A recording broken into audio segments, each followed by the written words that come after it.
राहत इंदौरी का एक शेर दिल्ली की हालिया सनसनीखेज वारदात पर बिल्कुल फिट बैठता है। राहत इंदौरी ने कहा है कि बुलाती है मगर जाने का नहीं।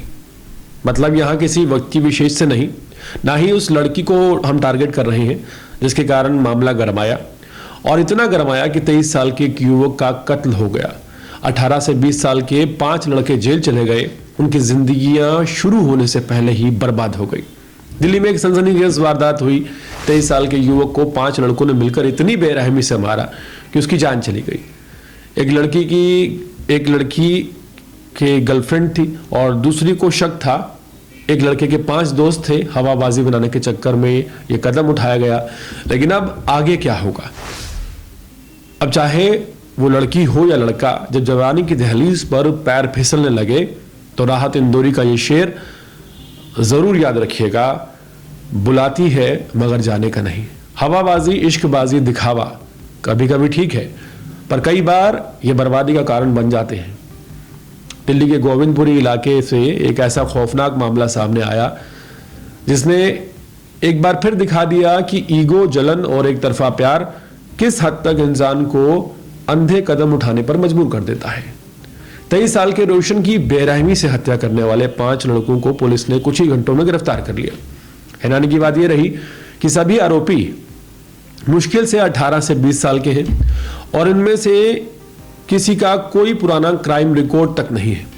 पुलिस के मुताबिक इस मर्डर की जड़ में था एक तरफा प्यार और उससे पैदा हुई नफरत। मुख्य आरोपी प्रिंस वर्मा 20 साल का अपनी गर्लफ्रेंड से रोशन के एक तरफा लगाव से नाराज था। बात इतनी बढ़ गई कि प्रिंस ने अपने 4 दोस्तों अमन, नीरज, आशीष, अंगद के साथ मिलकर रोशन को सबक सिखाने का एक प्लान बना लिया। 14 नवंबर की रात 9:52 पर गोविंदपुरी पुलिस स्टेशन को कॉल मिली कि प्रवासी एकता कैंप में एक युवक खून से लथपथ पड़ा है। पुलिस मौके पर पहुंची, लेकिन तब तक देर हो चुकी थी। रोशन को एम्स ट्रॉमा सेंटर ले जाया गया, जहां डॉक्टरों ने उसे मृत घोषित कर दिया। वारदात की गंभीरता को देखते हुए इंस्पेक्टर विनीत मलिक के नेतृत्व में एक स्पेशल टीम बनाई गई। टीम ने इलाके में सीसीटीवी कैमरों को खंगाला और पैदल घूम घूम कर उन रास्तों को जांचा जहां से आरोपी भाग सकते थे। एक एक फ्रेम को मैच करते हुए पुलिस आखिरकार उन 5 आरोपियों तक पहुंच गई। सबसे पहले पुलिस ने प्रिंस वर्मा और उसके साथी अमन को पकड़ा। दोनों के पकड़े जाने के बाद बाकी 3 नीरज, आशीष और अंगद को भी पहचान कर गिरफ्तार कर लिया गया। पूछताछ में प्रिंस ने साफ कहा कि उसे रोशन की हरकतें नागवारा थी। एक तरफा प्यार की वजह से उसे लगा कि रोशन उसकी इज्जत और उसके रिश्ते को चुनौती दे रहा है। इसी गुस्से में उसने दोस्तों के साथ मिलकर रात के अंधेरे में रोशन को घेरकर उस पर चाकू से लगातार वार किए।